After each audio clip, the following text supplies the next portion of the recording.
Hey everyone, and welcome back for another deep dive. Ready to get tactical? Always. Today we're diving into Rumble. Oh, nice. And, for anyone hearing this for the first time, picture this. Okay. You're running around, you're flinging all kinds of crazy objects around, trying to outsmart your opponent. Right, right. But there's this technique that has everyone talking. Yeah. It's called chambering. It's interesting because it's not like some new move or item, Right. It's about how players are using the game's mechanics in a way they weren't really designed for. It's like finding a shortcut that nobody knew about. Exactly. Like we're talking timing, resourcefulness, almost like bending the rules without actually breaking them. Yeah, it's like they're gaming the system, but within the rules. Exactly. And to really get into it, we dug through tons of Discord messages, Yeah. strategy debates, win clips, even some Oh, I love that. some good old-fashioned trash talk. Had to see what people were saying. Yeah, always gonna have the trash talk. But you know what I'm thinking? This isn't just for the hardcore Rumble fans out there. I see it right. This stuff on understanding systems, finding loopholes, this applies everywhere, right? Like if you think about it, Oh, yeah. market trends, Absolutely. legal loopholes, Hmm? even navigating a crowded room, it's all connected. Strategy is everywhere, right? It is. Yeah. So let's break down what chambering actually is in this game. Okay, so Yeah. imagine like pulling back an arrow on a bow, Okay. but instead of firing, you just hold it there. Oh. That tension you're building, that potential energy, Right. that's what players are doing with chambering. So it's like storing up power for a bigger impact. Exactly. They hold an object, it could be a ball, a disc, even a wall, and they're letting it charge up. Okay. And then bam, release at the perfect moment. And from what I've seen, this Zizx person on the Discord seems to be like Oh, yeah, the chambering master. Definitely one of the most vocal for sure. And they actually broke down chambering into like 3 main styles, which I thought was super helpful. Oh, that's really interesting. Okay, so break it down for me. What are the different ways to chamber? So first up, you've got what they call chip damage chambering. Okay. It's all about speed and pressure. You're not going for huge hits, but you overwhelm them with constant, smaller, charged attacks. So it's like a steady stream of pain. Zijax actually used that phrase, a steady stream. Keep the pressure on, never let them breathe. I bet their opponents need a breather just listening to that.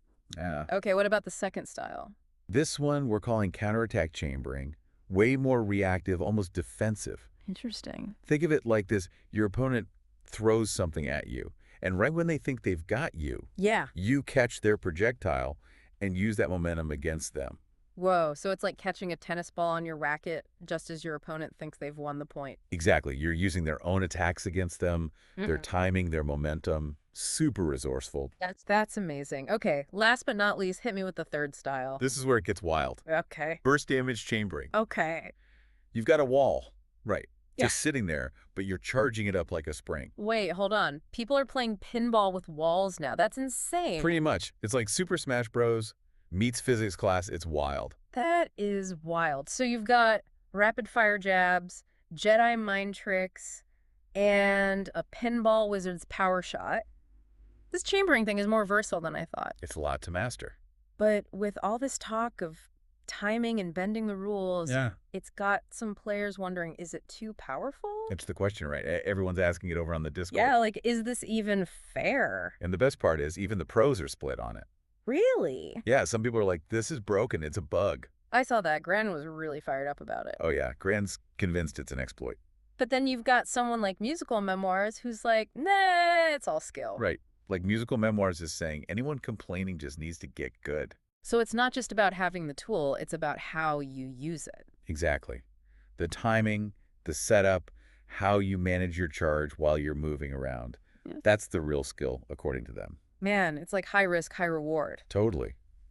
Which just shows how deep Rumble can get. Yeah, even with one technique, there are so many levels to it. And that's where all those little details from the Discord come in. Oh, yeah. Give me the good stuff. What'd you find? Well, there's this one comment from Schulisman that really made me think. Okay. They were talking about how they subconsciously rechamber after a flick. But hold on, you can rechamber after you flick. That's what's crazy. Like, they're already on the move attacking, and they're still building that charge without even thinking about it. So they're just like instinctively chambering at this point. That's nuts. It's like their muscle memory is evolving alongside the meta, you know?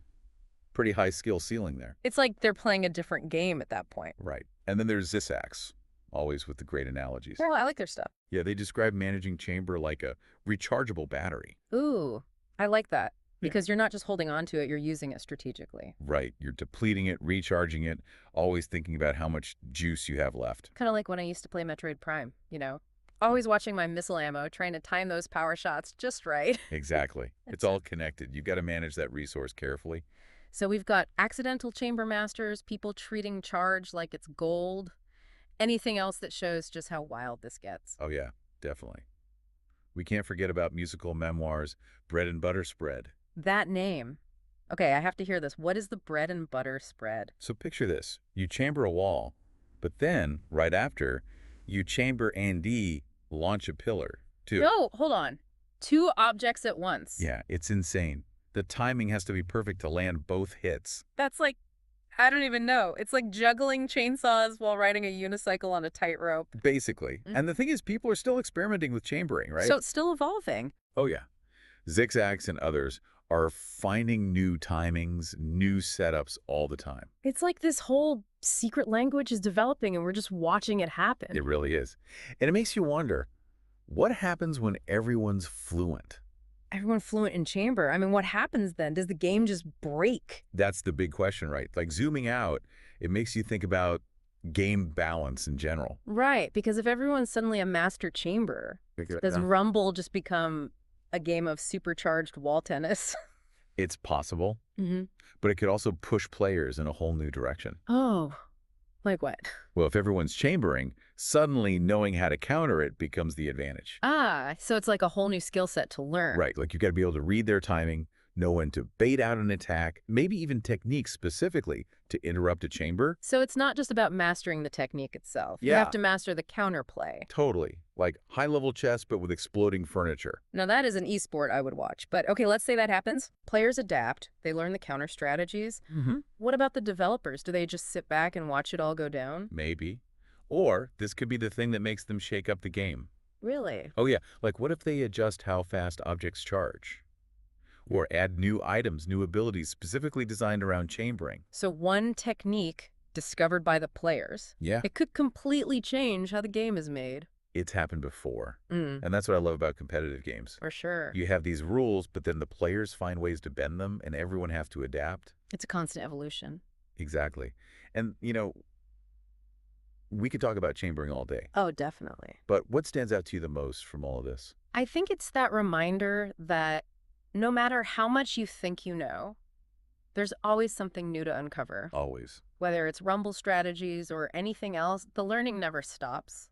Couldn't have said it better myself. So on that note, we gotta ask, what happens NXT with Rumble? Will chambering take over? Will players come up with even crazier counters? Or will the devs completely change the game? What do you think? Let us know. Thanks for joining us for another deep dive. We'll catch you next time.